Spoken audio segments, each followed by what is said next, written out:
Oh my god, YouTube's killing my channel! YouTube's suppressing my content, oh my god! I would actually have like 1 million subscribers, but YouTube doesn't want channels like mine to succeed. These aren't exactly questions that I field, but they are things that you hear a lot on the platform. If you're working in the YouTube space, it's kind of natural to have a love-hate relationship with the algorithm. I mean, I do YouTube consulting. Like, my job centers around trying to understand the YouTube algorithm, and if I don't do a very good job, it doesn't turn out very well for my clients, and then I'm bad at my job. That's not good for my long-term career prospects. That said, I've spent a fair amount of time in this world, and I am pleased to report that the YouTube algorithm isn't trying to kill you, and in fact, the YouTube algorithm doesn't hate you at all. The YouTube algorithm has never cared about you once, ever. Like, it wouldn't even bother to piss on you if you were on fire, but it does not hate you. So let's talk about what that means for you and your channel. So starting right off the bat, the thing that we need to be absolutely clear about is that the algorithm is not here for you. It never has been, it never will be. Also, it's probably not really an algorithm so much as a set of algorithms. When we talk about the algorithm, we're sort of talking about it the way a parent might explain a rainbow to their child. In that we explain it in a way that's simple enough for a child to understand and sort of gets the idea across, but it isn't really technically accurate. The rain makes a beautiful rainbow in the sky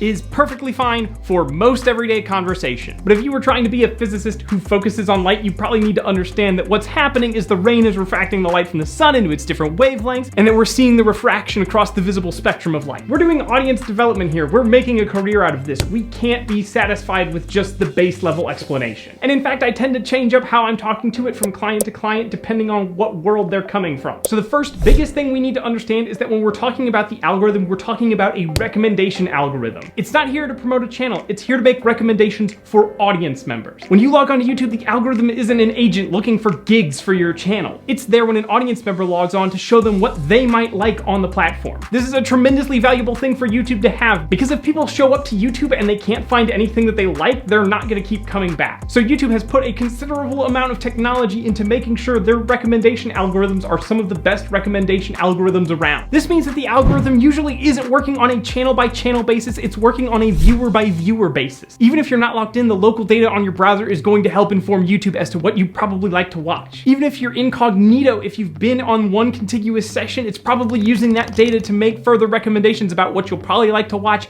after you're done watching whatever you're on. It's not perfect, but it does a reasonable job of extrapolating out what you'll probably like, and it also does a good job of letting you know when your favorite creators have uploaded again. Clarification, if you've had problems with your channel and subscribers seeing your video, you might not feel like this is the case, and I get it, that's fair. But it's also probably better than a human being working for Google would be. So if somebody ever mentions something as boosting you in the algorithm or giving you favor in the algorithm, it's not really doing that. What it is doing is helping the algorithm recommend your content to the people who would most enjoy seeing it and are therefore the most likely to click on it. So for example, if I talk with a client about making an official series playlist, we might talk about that creating a greater algorithmic association between two videos. That in and of itself is meaningless to YouTube. It doesn't mean anything for our channel.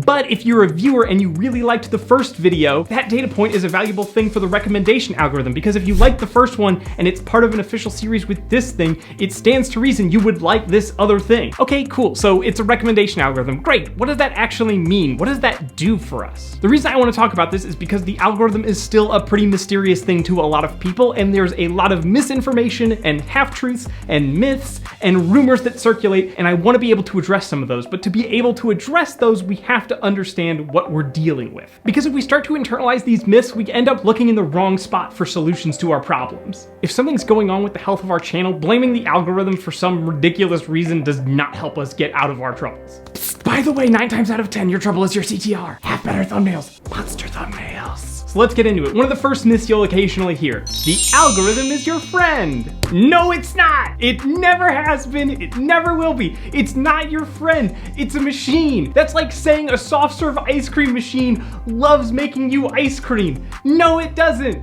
It has no emotion. Also, we literally just talked about this. It's a recommendation algorithm. It is here for the viewer. It is not here for you. It's not your friend, and it's not even designed to help you specifically. The algorithm will never care about you. Sorry. We cannot teach a machine to love, and if we could, we would not teach the algorithm to love you. Something else that's not particularly helpful that you might actually hear is that a bad video doesn't hurt you in the long run. That is half true at best. That's true in the way that like an engineer is going to tell you something that's very technically true, but not in a way that's helpful or that would make sense to the average person. It's true, if you release a video and it does bad, the YouTube algorithm does not look at your channel and say, shame on you channel, I'm gonna recommend you less overall. It won't do that, no. However, one of the best predictors of whether or not a given audience member is going to watch your video is if they've watched your videos in the past. So if you uploaded a bad video and nobody clicked on it, they're much less likely to receive your next video when you publish it. And if less people are seeing your video when it's published, it's much harder for it to get bigger faster. So no, there is no black mark against your channel. But a bad video does mean that anybody who was given that video and didn't watch it is much less likely to receive your video, which is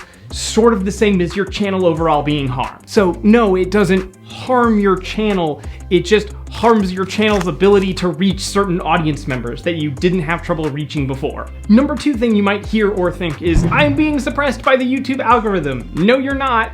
YouTube doesn't care enough to suppress you. Broadly speaking, YouTube wins if people come onto the platform and watch a lot of videos for a long amount of time. That's what YouTube wants, and if your video can get them closer to that goal, they're going to boost it. If it can't get them closer to their goal, they're not. To that end, YouTube's looking for what it calls audience satisfaction, because they're trying to create as close as you can in data the idea of the emotion of satisfaction. So longer viewing sessions with lots of videos in them and coming back regularly, that's what they're looking for. That doesn't mean that you can't have trouble growing. Growing on YouTube is really, really, really hard. If it wasn't, I wouldn't have a job. But ultimately, there is nothing to suggest that YouTube is looking at individual channels and saying, don't show that to anyone. Unless your channel is like promoting crime or something illegal, that's not happening to you. There's a couple remixed versions of this idea. One of those is that, okay, well, YouTube's not suppressing me individually, but it's suppressing gaming, or it's suppressing cooking, or it's suppressing movie critiques.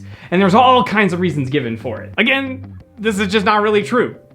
It just isn't. That said, sometimes topics do ebb and flow on YouTube. Guess what? When stay-at-home orders came in for the pandemic, a lot of relaxation content started doing very, very well on the platform. As people adapted to their new normal, relaxation content started to go down again. It's not because YouTube said, we're going to promote relaxation content, or we're going to suppress it now. Broadly speaking, it's the content that people wanted to see, and YouTube made individual recommendations and provided. Also, sometimes people have this complaint on an individual level, like, okay, so gaming's not suppressed, but new gaming channels are suppressed in favor of bigger, older gaming channels. Yes, you're competing against people who are entrenched in the space. It is going to be harder to unseat them. That's not suppression, that's just competition. If 1 million people watch a video, the next video that channel uploads, hey, there might be 1 million people that like it. If only 20 people watched a video, that doesn't give YouTube the same playing field for recommendations. This is gonna be one of the dumbest things that I ever say, but bear with me for a second. Try to imagine what it's like from the perspective of the algorithm. Oh my God.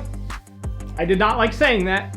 I did not like saying that. It felt awful, but go with me here. There's a party and 1 billion people have been invited and you're in charge of the music. What are you gonna put on the playlist? Are you gonna put some obscure indie witch house thing on there? No, of course you're not. You're probably gonna put top 40s on because there's 1 billion people looking for it. Now, if you're a super advanced computer algorithm with the capability of delivering to each person their own individual music, yes, you might start to make more obscure recommendations for each individual person. But no, niche things are not suddenly going to have broad appeal. That's not suppression, that's just how it works. The other place you'll hear this kind of mistruth is when people say that YouTube only wants content that is safe. This one's more complicated. Let's jump back into the algorithm headspace again.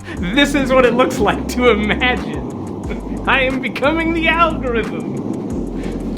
Oh shit. Okay, I'm the recommendation algorithm. No more spinning. You're just gonna have to go with me on it this time. Let's say I'm tasked with creating a set of recommendations for somebody's homepage. One of 3 things is going to be true. The first possibility is that I have a lot of data on them and they have generally shown that they're not interested in unsafe content. The second thing that could be true is that I have a lot of data on them and they have shown an interest in unsafe content. The third thing that could be true is that I don't have enough information about them to make a determination either way. Broadly speaking, a lot more people are interested in safe content than unsafe content. If a lot of people were interested in it, it wouldn't be unsafe content. In 2 of those cases, I'm not going to show unsafe content because if I don't know you that well, I'm not going to jump in with it. And if I do know you well and I know you don't like it, of course I'm not going to jump in with it. It's only if you've demonstrated that that's what you want to see that I'm going to show it to you. There is a very difficult caveat to this, and it's something that we've seen play out quite a bit. What if something is broadly controversial and there's large groups of people that don't want to see it and advertisers could view as controversial, but we feel we have some social responsibility to? Sometimes you will see things like this play out. If we're talking about civil unrest or LGBT issues or something like that, it can get really complicated really fast. The algorithm doesn't care about this any more or less than any other issue. It's only interested in the math. But this is maybe where you want to have a human who does care behind this, which then gets into an issue of where do you set those boundaries? Generally speaking, gore and violence is something that we're not going to show to a lot of people unless they've demonstrated that they already have some kind of interest in it. But if we're talking about violent unrest, does that have some inherent importance? Should we put that somewhere else? The algorithm will not make that determination and does not care. It is an algorithm,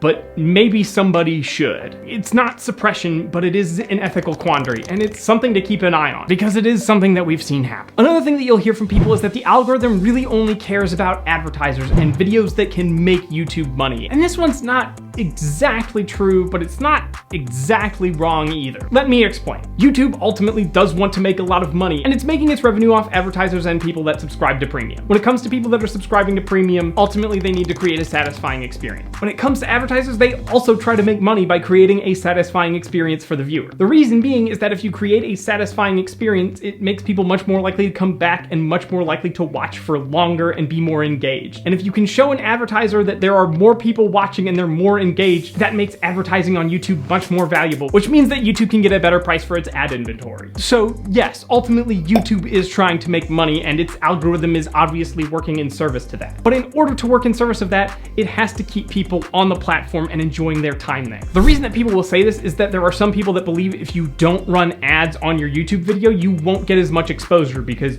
YouTube wants that money. And you can understand where people would come from with this, because YouTube takes a split of that ad revenue. So if you're not putting ads on it, then YouTube's not getting any ad money either. They love to make money on each video, but they're not going to sacrifice a viewer's satisfaction for like the 1/1000th of a penny that viewer's going to bring them otherwise. So ultimately, at the end of the day, there is no nefarious plot to keep your channel or your niche or your genre or your format from getting a ton of viewership. But the algorithm does not care about you. It's not here to promote your content. It's not here to pick you up when you're down. It is compiling a ton of data on a ton of users, and it's deciding whether or not your specific video is the exact kind of thing that viewer wants to watch. That's why we talk about ourselves as audience development. We're looking at content and we're deciding what that audience is, and then we're looking at what else they like, and then we're looking at how to position to them. And we try and find out everything about that audience and how we can better reach them and how we can better show YouTube that our content really appeals to that audience. A lot of times we'll say that we're trying to appease the algorithm, but at the end of the day, it comes down to appealing to a single audience that's going to come back time and time again for your video. Thank you so much for watching. I encourage you to check out these other very cool videos on audience development. If you like this video, be sure to leave a like to let us know. And if you haven't already, subscribe to Little Monster for more videos on audience development every week. Because there might not be an algorithm conspiracy that's keeping us down, but it still really helps if you do those things. Thanks so much for watching. See you next time.